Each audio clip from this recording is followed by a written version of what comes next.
जब भी मैं करता हूँ जिक्र पाकिस्तान का, बदल जाती है मेरे दोस्त की आवाज़, पर उस घिसे पिटे तरीके से नहीं जिस तरह बदलती दिखती है मैं अक्सर अखबारों और टेलीविज़न पर, जिसके इतने अभ्यस्त हैं हम कि शक्लें बदलती हैं लोगों की,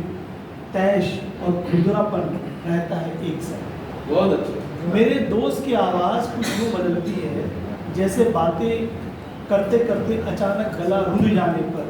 या गहरी नींद के बाद अचानक सुबह जल्दी उठने पर, या रात भर तड़प कर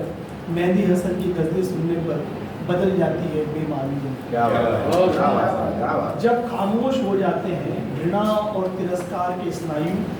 रात के अकेलेपन में जब लौट आता है मन स्वाभाविक लय में, तिरोहित हो जाते हैं दैनिक तनाव और सुस्ताने लगते हैं थक कर निरर्थक विरोध के स्वर, मेरा दोस्त उस पुरानी मजबूत अदृश्य डोर को पकड़ जिससे बुनी है हजारों वर्षों की हमारी साझा विरासत, हमारा सांस्कृतिक इतिहास, आवाजाही करना चाहता है वो मोहनजोदड़ो मुंबई के बीच,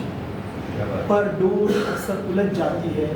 सरहदों की कटीली बाढ़ में, जिसे काटने की होती रहती है हजारों कोशिशें, इस पार से भी उस पार से भी। चाहते हैं कुछ लोग कि हम देखें एक दूसरे को बंदूकों की संगीनों पर नजरें टिकाए, वे चाहते हैं दागी जाए हर मुस्कुराहट पर गोली, हर सुलह की बात का धिक्कार ना जाए, कहा जाए अमन पसंदी को कायराना रवैया, और माना जाए शांतिपूर्ण सहअस्तित्व को मर्दानगी पर धब्बा। पर हवाएं हैं कि कमबख्त चली ही आती हैं, फूलों में भरती है रंग फैज की नज़में, चराती है शाम की गैया परवीन शाकिर, जाना चाहते हैं गुलजार रावी पाक, गज़लें कतीब शफाई और अहमद फराज की गुनगुनाती हैं सरहदें भी, इंसानियत का नया उन्वान मंटो के अफसाने जिसमें धड़कता है मुंबई का कमाटीपुरा, बॉम्बे टॉकीज, मुंबई की लोकल ट्रेन और लाहौर कराची के कबाब, चाहे जितने तोड़ी जाए हारमोनियम की रीढ़, ज़बरदस्ती चुप करा दिए जाए सुर, तबले को फाड़ा जाए, नोच लिए जाए सितार के तार,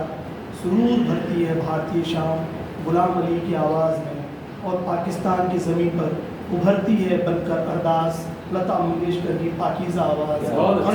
देती है इबादत को नया अर्थ।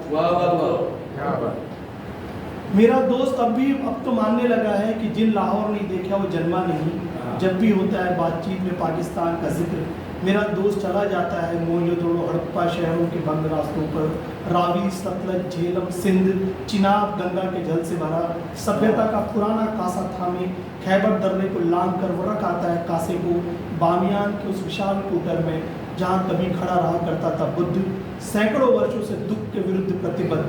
जिसकी मुस्कान लगती थी जहर, उस खोकर में गूंजती है तृष्णाग्रस्त मनुष्य की कला, बारूद की गंध, बुद्धा स्माइल का सांकेतिक परमाणु कोड और धर्माकू की आवाज़ें, और पड़ा हुआ है बुद्ध का शरीर छलनी। निदा फाजली ने कहा भी था परेशान तो सब है, हम भी और वो भी, महंगाई इधर भी है उधर भी, सियासत में पिसते लोग इधर भी हैं उधर भी, भले लोग चले आए थे उधर से इधर बदआवाज़, चले गए थे इधर से उधर बदआवाज़, चूल्हे तो वहीं छूट रह गए थे, चिमटा तो यहीं छूट गया था, जिस चूल्हे पर पक रही है अरहर की दाल उधर अब दाल है वो पाकिस्तानी, जिस चिमटे से उतर रही है गर्म रोटी इधर यह है अब हिंदुस्तानी। क्या तो है अजीब सी बात, पाकिस्तान में हिंदुस्तान, हिंदुस्तान में बसा है पाकिस्तान। मेरा दोस्त पूछता है किस बात पर बटवाई थी ये ज़मीन,